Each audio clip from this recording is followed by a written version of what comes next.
अलैहिस्सलाम लंबा सफर तय कर रहे थे। चारों तरफ सन्नाटा था, रेत, पत्थर और दूर दूर तक फैले पहाड़। हजरत मूसा अलैहिस्सलाम चलते हुए अल्लाह की याद में डूबे हुए थे। अचानक उनकी नजर एक ऊंची पहाड़ी पर पड़ी। वहां एक गरीब मगर दिल से अमीर चरवाहा अपनी भेड़ बकरियों के साथ बैठा था।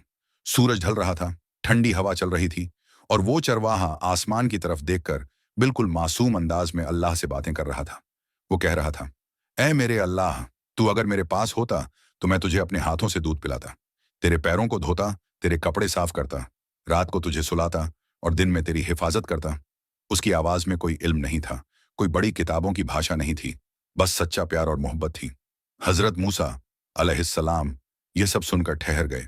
उन्होंने सोचा, यह अल्लाह की शान के मुताबिक बातें नहीं हैं। हजरत मूसा अलैहिस्सलाम चरवाहे के पास गए और नरमी से कहा, ऐ आदमी, अल्लाह इंसानों जैसा नहीं है। न उसे दूध चाहिए, न कपड़े, न किसी की खिदमत। तू इस तरह बातें न कर, सही तरीके से इबादत कर। ये सुनते ही चरवाहा कांप गया, उसका सिर झुक गया, आंखों से आंसू बहने लगे। वो बोला, माफ करिए, मैं तो बस अपने दिल की बात कर रहा था। अगर मेरी बातें गलत थीं तो अब मैं कुछ नहीं कहूंगा। ये कहकर वो अपने रेवड़ को लेकर खामोशी से पहाड़ी से नीचे उतर गया। हजरत मूसा अलैहिस्सलाम फिर अपने रास्ते चल पड़े।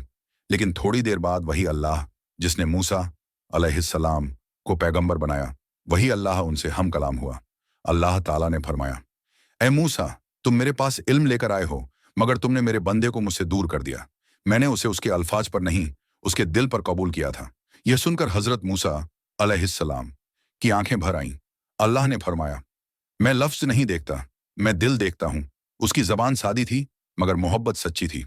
हजरत मूसा अलैहिस्सलाम फौरन लौटे।